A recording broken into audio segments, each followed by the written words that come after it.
Nos destaques do Panorama CBN de hoje, eu conto para você o day after da demissão do ministro do Gabinete de Segurança Institucional, o general Gonçalves Dias.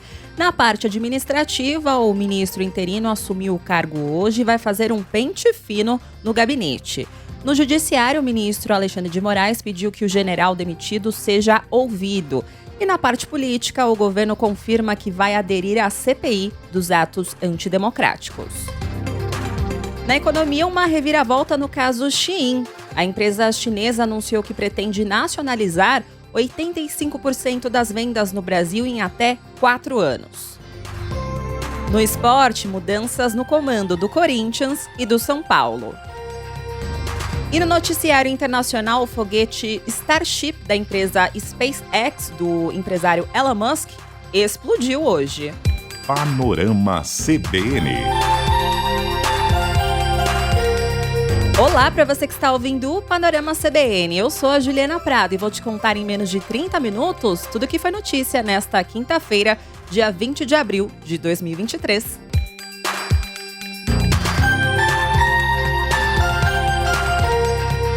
E o dia de hoje foi de ressaca em Brasília após a demissão do ministro do Gabinete de Segurança Institucional, GSI, o general Gonçalves Dias.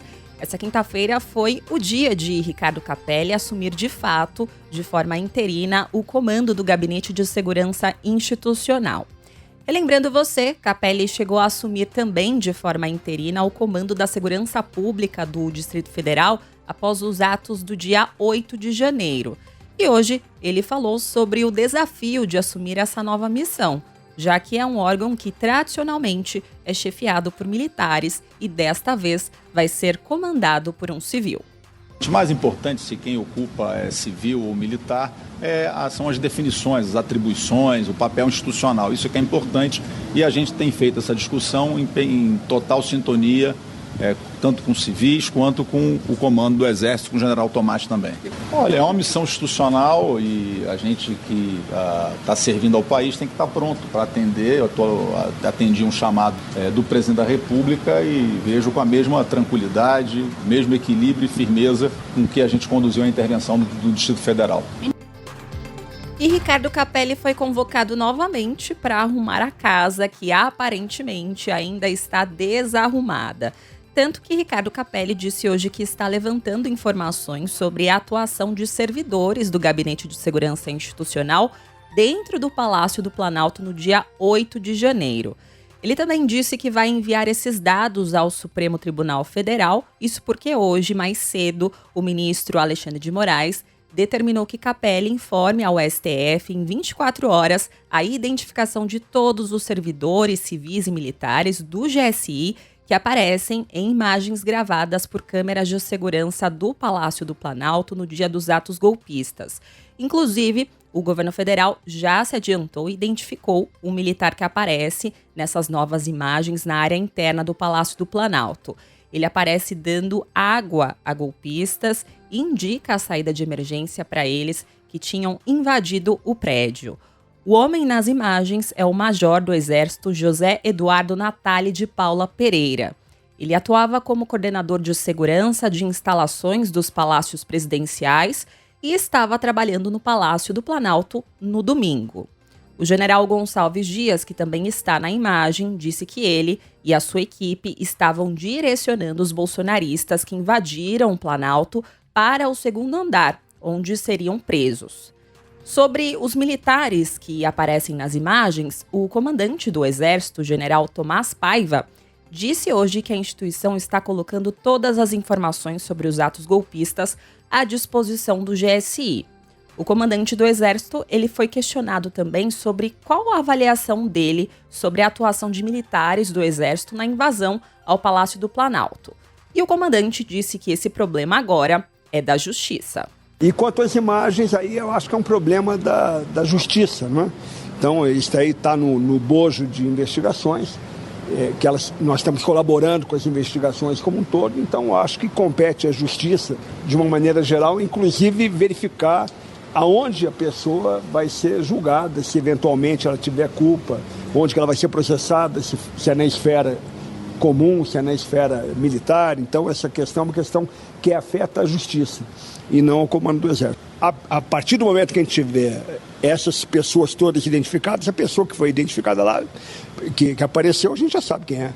Então, mas vai ser processada onde a justiça determinar que seja processada, né? O ministro interino do GSI, Ricardo Capelli, também disse hoje que está levantando informações sobre o GSI para apresentar ao presidente Lula. Ele também diz que vai fazer sugestões de mudanças no órgão, ou seja, ele vai fazer um pente fino e ainda pode reformular o gabinete. Até porque ainda há militares no GSI que não são da confiança do governo. Parte deles já estava no órgão no governo de Jair Bolsonaro quando o gabinete era chefiado pelo general Augusto Heleno. E após o ato golpista do dia 8 de janeiro, o Palácio do Planalto iniciou um processo de substituição gradativa dos militares do GSI. E até aquele momento, poucas trocas haviam sido feitas. Agora, segundo Capelli, o encontro com Lula, em que ele vai levar essas sugestões de reformulação do GSI, vai acontecer depois da viagem do presidente à Europa, nos próximos dias.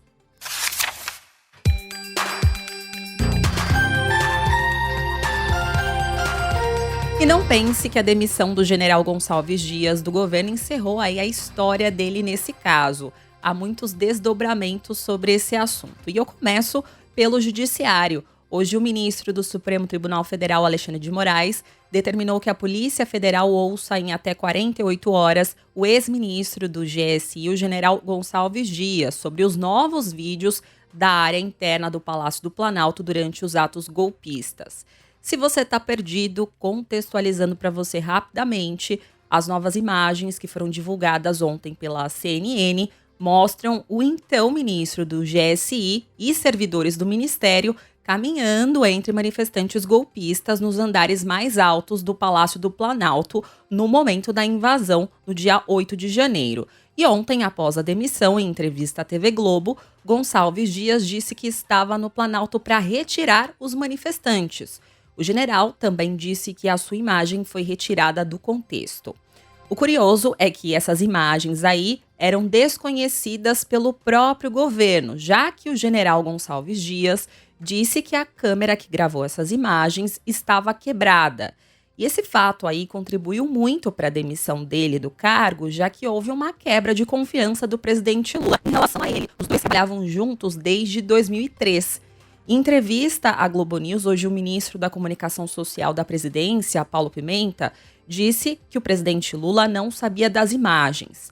E ele também foi questionado se houve uma omissão do agora ex-ministro Gonçalves Dias. E para ele, o ex-ministro também não sabia que as câmeras estavam realmente funcionando, mas disse que se o general confiou nas informações que foram passadas para ele por pessoas da própria equipe, agora ele vai ter que aguentar as consequências. O general não sabia da existência dessas imagens. Pelo que eu conheço do general G. Dias, jamais partiria dele uma tentativa deliberada de omitir uma informação tão importante, tão grave como essa do presidente da República, nem de ninguém, né? Se o general, né, manteve pessoas que, infelizmente, acabaram se envolvendo de alguma forma nesses atos, é uma decisão política e administrativa que ele terá que responder por ela, né? O ministro Alexandre de Moraes, ao pedir esse depoimento de Gonçalves Dias, disse que as imagens são gravíssimas. Esse depoimento deve acontecer na semana que vem. Alexandre de Moraes disse que elas indicam a atuação incompetente das autoridades responsáveis pela segurança interna do Palácio do Planalto, inclusive com a ilícita e conivente omissão de diversos agentes do GSI. Isso nas palavras do ministro.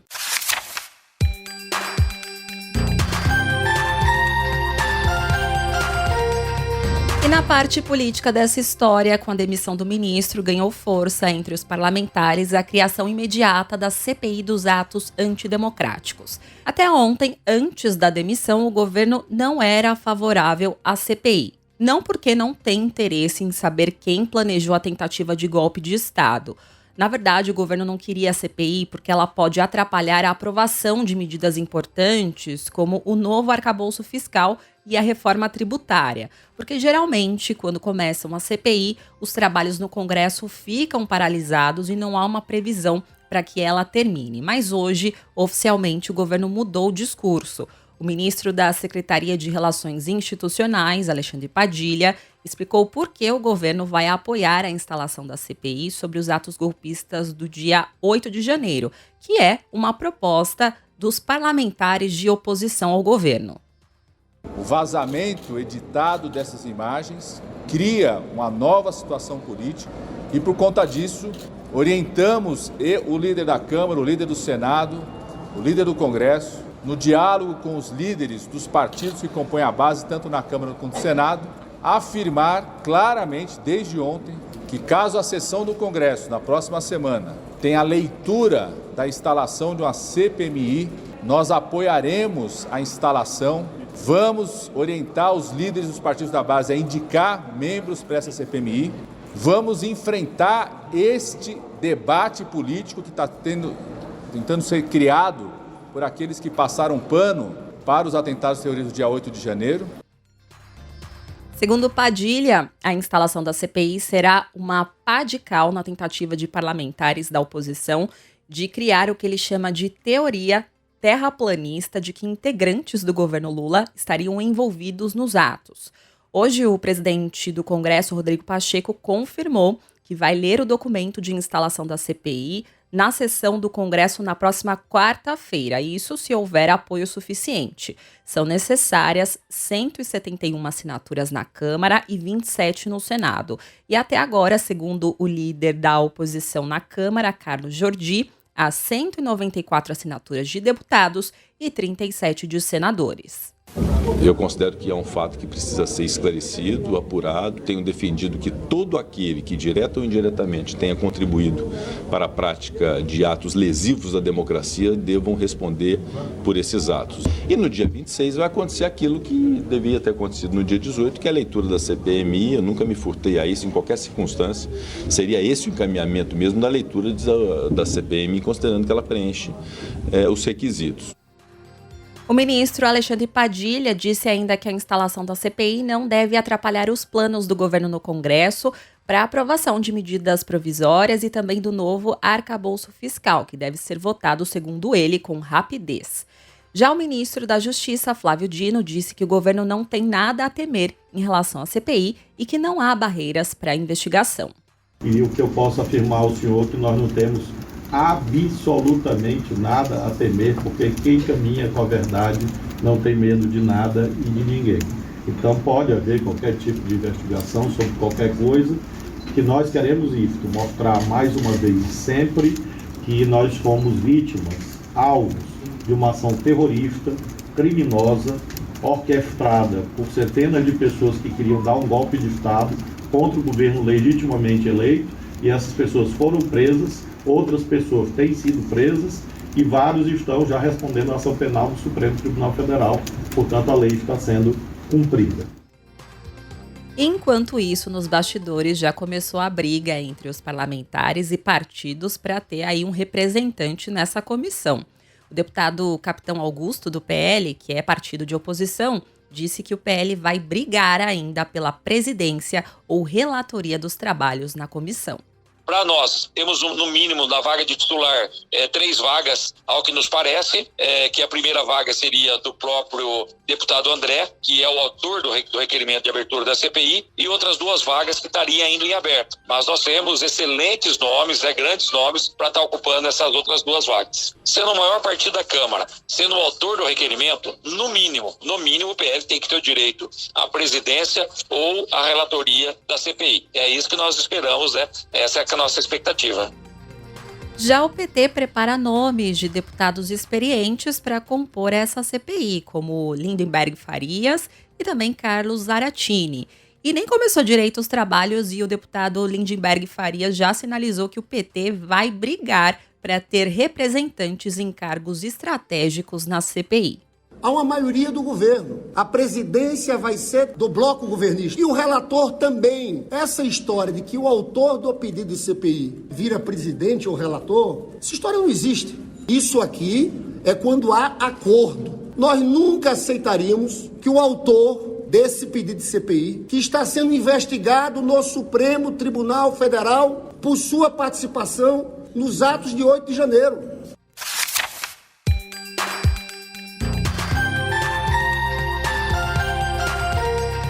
E hoje teve tempo até para uma reviravolta no caso Shein. O ministro da Fazenda, Fernando Haddad, anunciou hoje que a plataforma pretende nacionalizar 85% das vendas no nosso país em até 4 anos. Além disso, a plataforma se comprometeu a se enquadrar nas tributações de impostos brasileiros e vai aderir ao plano de conformidade da Receita Federal e normalizar as relações com o Ministério da Fazenda. Essa reviravolta aí aconteceu após uma reunião do ministro com a empresa. O ministro disse que a AliExpress e a Shopee já tinham acordado com aderir aos tributos brasileiros e só faltava a Shein. E segundo Haddad, agora haverá um imposto digital sobre as empresas de e-commerce. Mas ele não deu um prazo aí para a medida começar a valer. Nós queremos condições iguais para todo mundo.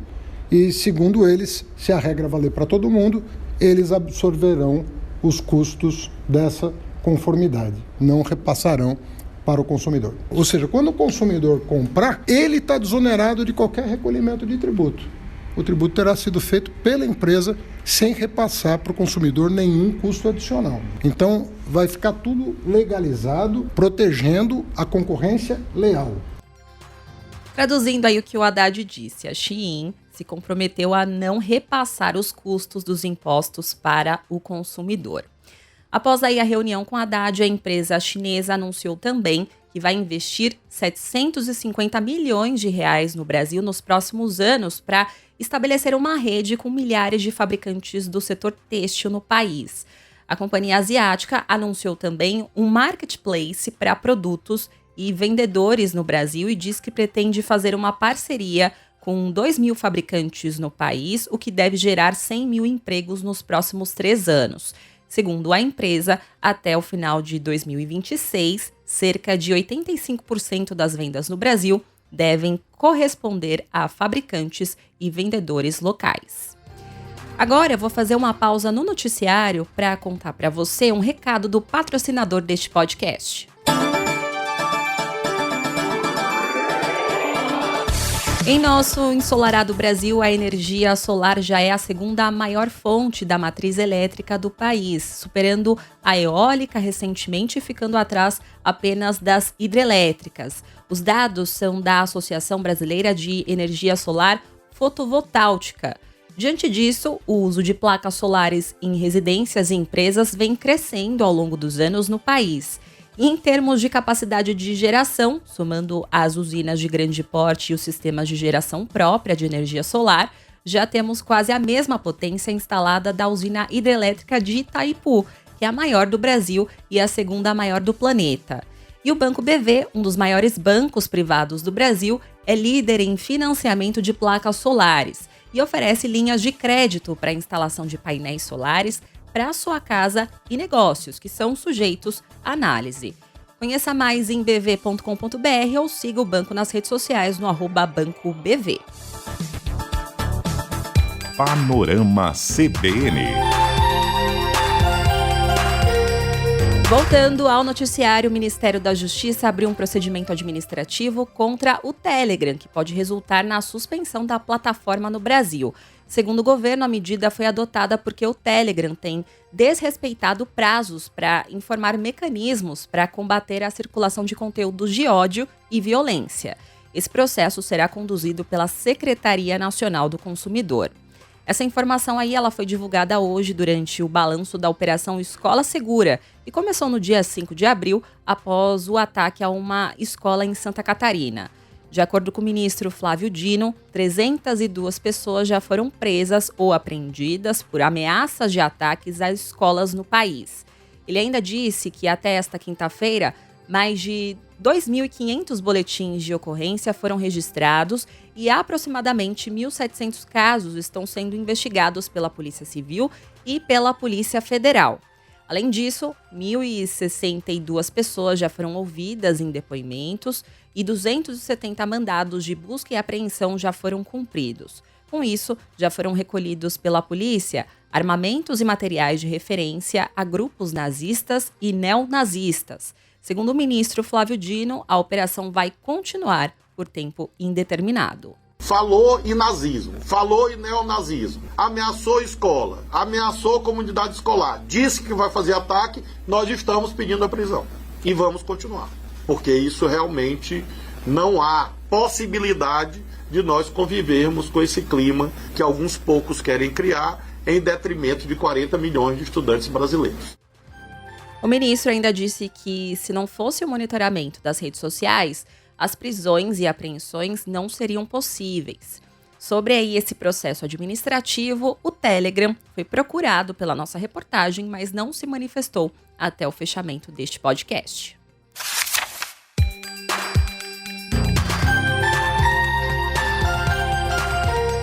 E mudando de assunto, hoje tivemos boas notícias para o nosso meio ambiente. O presidente dos Estados Unidos, Joe Biden, anunciou hoje um repasse do governo americano no valor de $500 milhões ao Fundo Amazônia, isso nos próximos 5 anos. Esse valor é equivalente a 2,5 bilhões de reais. Esse anúncio foi feito durante a abertura do Fórum Virtual de Grandes Economias sobre Clima e Energia, que reúne representantes de 26 países. O presidente Lula participou de forma remota. Esse dinheiro aí doado pelos Estados Unidos é 10 vezes maior do que o anunciado inicialmente de $50 milhões quando Lula visitou a Casa Branca em fevereiro. Naquela época, o governo brasileiro avaliou que o repasse estava abaixo das expectativas. O curioso é que o aumento nos recursos acaba vindo depois de uma aproximação de Lula com a China e das declarações do presidente sobre a guerra da Ucrânia, que incomodaram muito Washington. Mas o valor do repasse ainda depende do aval do Congresso dos Estados Unidos. Em contrapartida, o compromisso assumido pelo Brasil para receber o valor é acabar com o desmatamento ilegal na Amazônia até 2030. Sobre esse assunto, a nossa reportagem conversou com a presidente da Comissão de Mudanças Climáticas da OAB Nacional, Marina Gadelha, e ela explicou que os recursos são utilizados em projetos públicos ou de entidades que atuam na proteção ambiental e na prevenção ao desmatamento ilegal na Amazônia. E isso não precisa ser de uma forma direta, ou seja, não precisa ser necessariamente destinando recursos para a floresta amazônica. Essa é a prioridade, não tenha dúvida. Mas se a gente tiver projetos que diminuam de forma indireta o desmatamento, esses projetos também podem ser beneficiados com repasse do Fundo Amazônia. A gente tem que acabar com essa ideia antiquada de que a floresta impede o desenvolvimento econômico. A nova ideia é de que a floresta em pé é que é a nossa grande riqueza. E nós devemos colocar recursos para manter essa floresta em pé. Ao discursar, Lula diz que o Brasil tem um compromisso de reflorestar 12 milhões de hectares da Amazônia e que está fortalecendo o investimento em Ao discursar, Lula disse que o Brasil tem um compromisso de reflorestar 12 milhões de hectares da Amazônia e que está fortalecendo o investimento em bioeconomia para assegurar trabalhos dignos e sustentáveis a 25 milhões de pessoas que vivem na região amazônica. Ele disse ainda que a resposta ao desafio climático precisa ser coordenada entre todos os países e que o Brasil está fazendo a sua parte com um investimento contínuo em energia de fontes renováveis, agricultura de baixo carbono e biocombustíveis. No mercado financeiro, a Bolsa de Valores de São Paulo encerrou o dia de hoje em alta de 0,44% aos 104.366 pontos. No mercado de câmbio, o dólar comercial fechou o dia com uma baixa de 0,55%, cotado a R$ 5,058. Já o euro fechou o dia também com uma baixa de 0,46%, cotado a R$ 5,546. No noticiário internacional, a informação que chamou a atenção de todos foi a seguinte: o foguete Starship da empresa SpaceX, do empresário Elon Musk, explodiu 3 minutos depois do lançamento no Texas. Depois da explosão, a transmissão oficial foi interrompida. Essa nave é considerada a maior e mais poderosa da história pela grande capacidade de transportar pessoas e cargas, mas esse teste aí não era tripulado e ninguém ficou ferido. A SpaceX emitiu uma nota dizendo que a Starship experimentou uma rápida desmontagem não programada antes da separação de uma das partes. Sobre esse assunto, ouvimos durante a programação da CBN o astrofísico José Dias do Nascimento Júnior. Ele disse que a explosão pode ter sido provocada para evitar uma tragédia maior.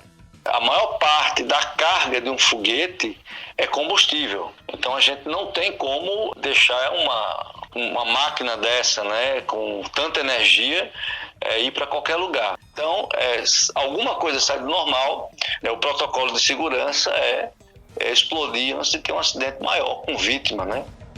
No comunicado, a SpaceX informou que as equipes vão continuar revisando os dados e trabalhando no próximo teste de voo e que o incidente de hoje vai ajudar a melhorar a confiabilidade na nave. A SpaceX pretende, com o projeto, transportar até 100 pessoas em voos interplanetários e ajudar a criar uma base na Lua.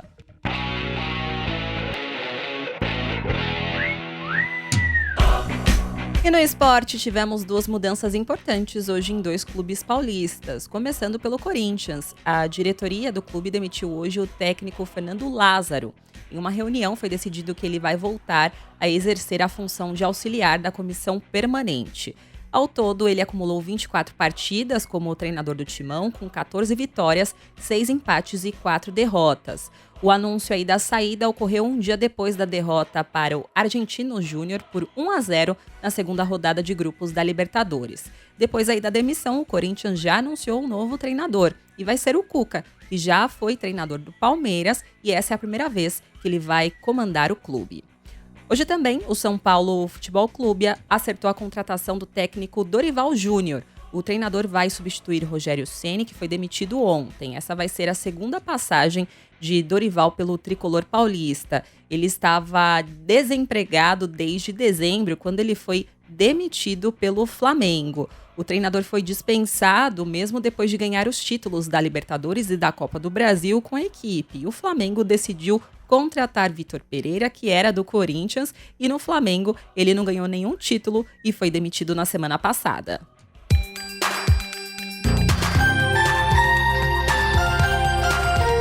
Agora eu vou indo nessa, muito obrigada pela companhia de hoje. O roteiro e a produção deste episódio foram feitos por mim e os trabalhos técnicos são da Débora Gonçalves, a Debs. E não se esqueça que amanhã tem a edição da manhã do Panorama CBN a partir das 7 horas da manhã com Gabriel Freitas. Por causa do feriado, Natália Furtado vai estar em outras funções, eu vou estar de folga, então você fica na companhia do Gabriel Freitas. Eu volto na segunda-feira. Beijos pra você, bom feriado, bom final de semana e até segunda-feira.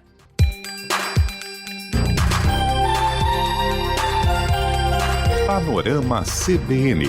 As principais notícias do dia em menos de meia hora.